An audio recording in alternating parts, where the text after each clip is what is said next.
Bueno, muy buenos días para todos y todas. Qué gusto que estén aquí en esta casa del emprendimiento sostenible. Muchas gracias a Ana Fernanda y a todo el Consejo Privado de Competitividad por la oportunidad de dirigirme a ustedes brevemente, cortico, con algunas reflexiones sobre los resultados de la COP16 en biodiversidad. Ustedes saben, pues tuvimos la oportunidad en Colombia de celebrar esta digamos, conferencia de las partes asociadas con el convenio de biodiversidad que se firmó en 1992 y que originalmente tenía como propósito regular o promover el aprovechamiento sostenible de la biodiversidad planetaria, con la confianza de que ese proceso de aprovechamiento sostenible y de valoración condujera a la salvación de la biodiversidad. Es decir, desde el principio, y aunque hoy nos cueste un poco reconocer, la biodiversidad estuvo directamente vinculada con los temas económicos y con los temas de desarrollo de todos los países, tanto en el sector público como privado. Eso no se ha logrado consolidar y lo corroboró el mismo Convenio de Diversidad Biológica en su reunión del 2020, en la cual se dieron cuenta de que las metas que se habían puesto los países en términos de biodiversidad no se habían cumplido. Es decir, 30 años después evidenciamos que por más que se hayan hecho inversiones, que se haya hecho un esfuerzo muy grande para proteger la biodiversidad en el mundo, no ha habido una respuesta significativa. Y lo que se hizo entonces, en ese lapso, digamos, de evaluación y de revisión del cumplimiento de los acuerdos, fue plantear una nueva agenda ajustada a los objetivos de desarrollo sostenible, que eran también parte de una reflexión de la multilateralidad sobre el estado del planeta.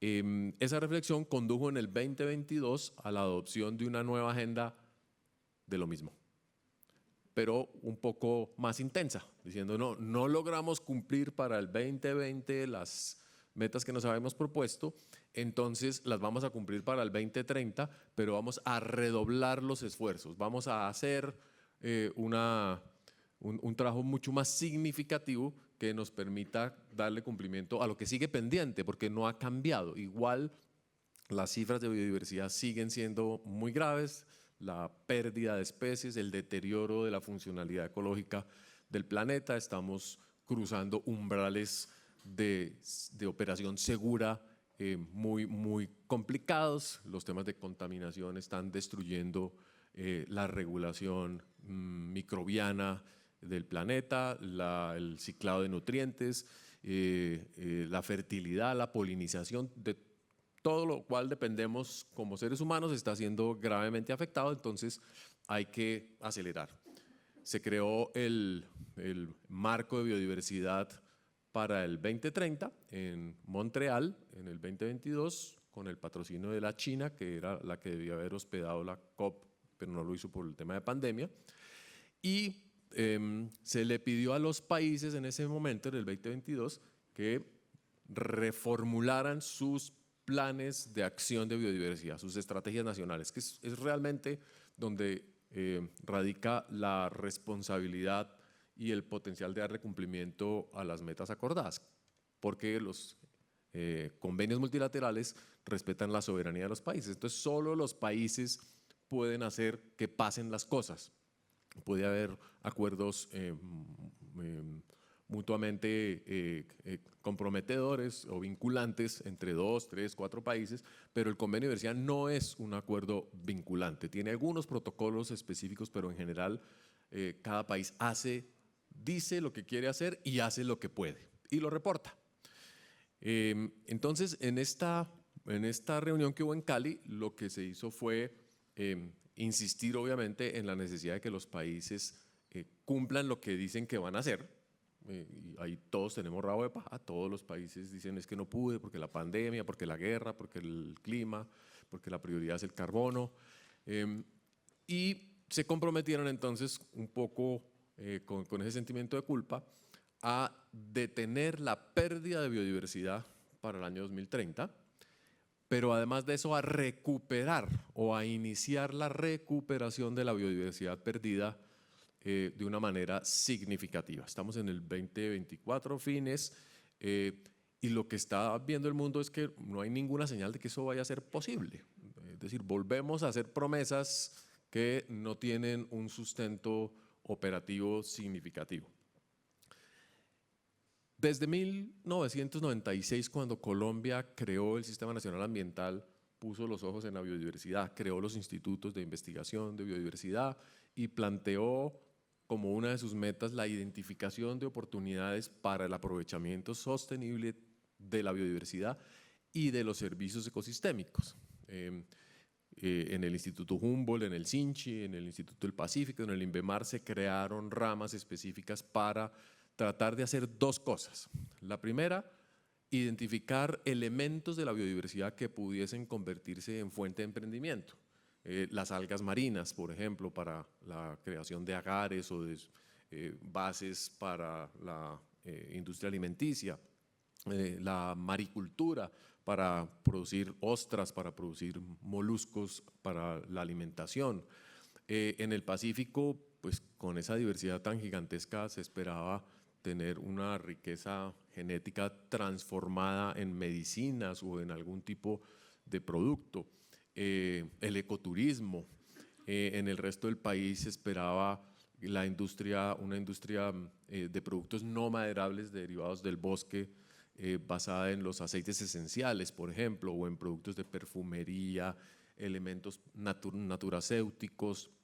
En el Amazonia, pues imagínense si no, las expectativas que tenía la gente, y todo eso comenzó a tener inercia y se empezó a hablar también de la exploración de recursos genéticos, que era parte del boom del momento. Vamos a encontrar genes que nos van a ayudar a nuevas medicinas, a nuevos productos industriales.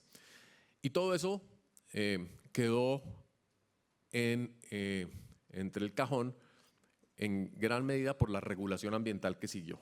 Es decir, nosotros mismos proclamamos la importancia de innovar y de incorporar la biodiversidad en nuestras economías, pero pusimos una carga de requerimientos ambientales gigantesca para que eso pudiera suceder. En gran medida por la paranoia a la biopiratería que se instauró en esos años y dio lugar a unos acuerdos internacionales en la región andina, la resolución 341, 345, que decía que teníamos que tener una serie de requisitos imposibles de cumplir para poder acceder a los recursos genéticos. Eso se solucionó como en el 2005 para la investigación, pero los contratos de acceso a recursos genéticos solamente comenzaron a fluir casi 25 años después. Y no es que haya muchos, no es que la gente diga, uy, estamos en una senda de explotación y aprovechamiento de la biodiversidad así profunda. Todos los temas de comercio basado en biodiversidad son extremadamente complejos. El INVIMA es, y lo voy a decir como siempre lo he dicho, uno de los peores enemigos del aprovechamiento de la biodiversidad, porque si uno no tiene la biodiversidad envuelta en plástico, no se puede vender, no se puede comerciar, no se puede usar. En los temas de inocuidad somos más papistas que el Papa. No sé si han visto los bocadillos beleños hoy en día envueltos en plástico, los tamales envueltos en bolsitas plásticas, todo porque los productos artesanales, que en gran medida son los que configuran la bioeconomía contemporánea, cada día son menos comerciables. Entonces nuestra biodiversidad nosotros mismos la estamos cada vez arrinconando. Sin embargo, en el año 2008, 2007, 2008, se planteó la necesidad de un ajuste de las políticas de conservación y uso de la biodiversidad con el fin de tratar de contraponer una propuesta más creativa al respecto. Y en esa política, que fue adoptada por el Ministerio de Ambiente y por la Nación unos meses después, apareció por primera vez la noción de que la biodiversidad era un factor positivo para la competitividad. Eso fue una pelea muy grande, así en anécdotas de pasillo y todo. porque la misma comunidad ambientalista y la misma comunidad que habla de la conservación le preocupa todavía que se hable en términos de mercado o en términos utilitarios de la biodiversidad, lo considera un riesgo, dice, y hay movimientos mundiales enteros bajo los cuales la biodiversidad no debe ser partícipe de los procesos productivos porque eso implica ponerla en riesgo. Y yo creo que ese ha sido el principal obstáculo por el cual el Convenio de Diversidad Biológica no ha servido para nada. Y puedo ser muy radical en mi afirmación, pero pues he pasado gran parte de mi vida tratando de hablar de las ventajas de que Colombia sea el país megadiverso y cómo eso debería llevarnos a tener unos niveles de bienestar muchísimo más altos, cosa que pues afortunadamente todavía se puede lograr, creemos, porque la resiliencia de nuestra biodiversidad es increíble, es decir, a pesar de todo lo que hayamos podido hacer, de que hemos contaminado todos nuestros ríos, de que nuestras tasas de deforestación son espeluznantes, de que introducimos especies de una manera irresponsable en los sistemas productivos, en fin, de todas las causas de pérdida, la biodiversidad está ahí. A pesar de los hipopótamos, todavía está la biodiversidad del Magdalena Medio en pie. No sabemos si los manatís van a aguantar 10, 15, 20 años más y todo el ecosistema va a comenzar a colapsar, pero pues eso en muchas partes está siendo, digamos, estudiado y es materia de preocupación. Entonces, ¿cómo superar esa disyuntiva, esa acusación o desconfianza de que una visión utilitaria es inadecuada para hacer gestión de la biodiversidad? Y que podamos superar un poco esas barreras y pasar de la potencia a la acción. Porque no sé si ustedes han oído a la gente cuando habla de biodiversidad en Colombia, siempre dice, es que el potencial nuestro es tremendo, pero yo lo oigo desde que era chiquita, el gran potencial de la biodiversidad que nunca se expresa, nunca se convierte en mayor cosa. Y sí lo hay, y yo creo que sí hay una forma, hay muchas formas de lograr que ese potencial se convierta en algo muy positivo. Creo que el cambio climático nos va a ayudar en el sentido de que la biodiversidad es uno de los elementos centrales para adaptarnos y responder a las condiciones climáticas que van a venir en las próximas décadas y tenemos entonces unas capacidades instaladas que pueden ser potencialmente y ojalá en la práctica muy funcionales. En segundo lugar, porque la transición energética también nos está pidiendo que pasemos de la economía del petróleo que está presente en todo, está presente en la producción de alimentos, está presente en el transporte, está presente en el vestuario, está presente en la medicina, que volvamos a recoger un poco esa petroquímica, por ejemplo, y volvamos a una química orgánica altamente sofisticada que nos permita, como en el siglo XIX se empezó a plantear, una diversidad de productos y de servicios basados en los polímeros orgánicos o en la química verde. Entonces, ahí también hay una presión interesante o un espacio en el cual van a suceder las cosas.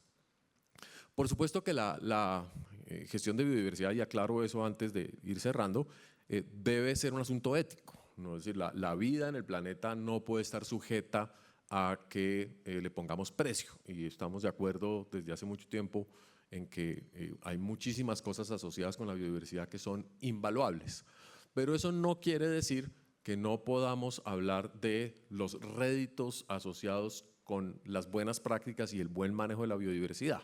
Es decir, se pueden hacer las dos cosas al tiempo, y eso es lo que hoy en día se está, digamos, instaurando en la conversación sobre la bioeconomía y en lo que comenzamos a llamar, por lo menos aquí en la EAN, el emprendimiento sostenible basado en la biodiversidad. ¿Cómo vamos a realmente impulsar emprendimiento asociado con la gestión de la biodiversidad? No necesariamente con el uso directo, aunque el uso directo es muy importante, pero con los servicios que la biodiversidad le presta a los otros sectores productivos. Y ahí es donde encajamos muy bien, de nuevo esperamos en esta nueva vuelta de la rueda, que hablar de competitividad con biodiversidad sea un proceso sinérgico muy interesante para todos los sectores. 3 o 4 ejemplos, según me alcance el tiempo. El primero, el sector agropecuario. El sector agropecuario es uno de los sectores más ineficientes en Colombia, depende de los abonos importados, de la petroquímica en gran medida, desperdicia el agua de una manera increíble. Nosotros no tenemos distritos de riego funcionales, hay un par de distritos de riego medio operativos, los demás están ahí por volverse a reconstruir. Hemos generado una ganadería totalmente destructiva que impulsa la deforestación junto con el narcotráfico. En fin, ahí hay un componente central del deterioro ambiental de nuestro país. Sin embargo, hay todo un alineamiento de agricultura regenerativa que ha entendido que el buen manejo de la fertilidad, el buen manejo de la biodiversidad silvestre puede ayudar a capturar carbono, a abaratar los costos y a generar efectos positivos colaterales asociados con la conservación.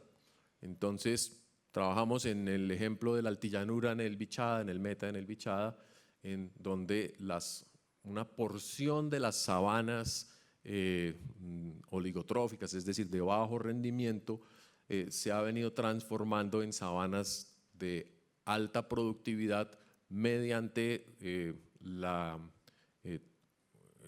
incorporación de varias cosechas de soya y maíz al suelo para crear nueva capa orgánica y en conjunto llegar a producir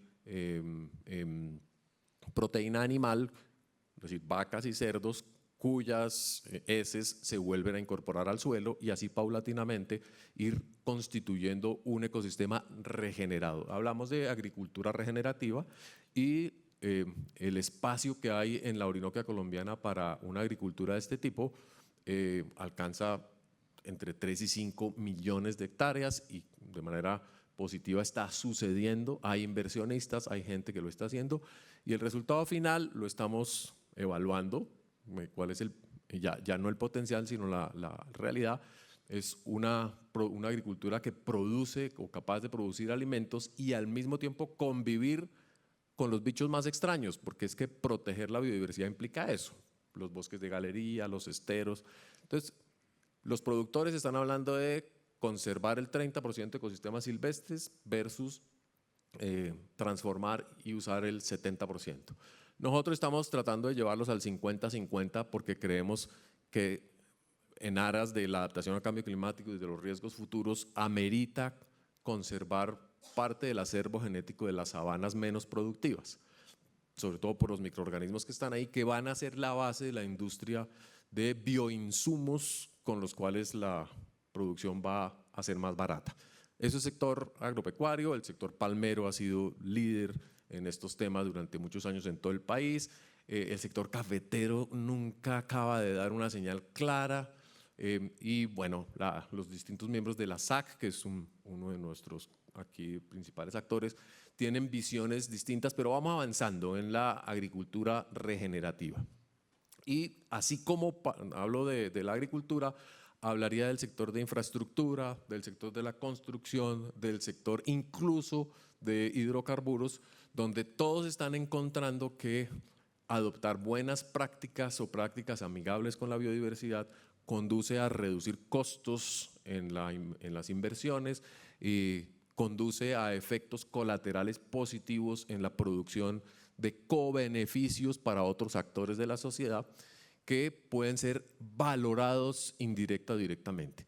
En estos días de polémica sobre la expansión de la avenida Boyacá en la Reserva Tomás Van der Hamen, ese ha sido el argumento central.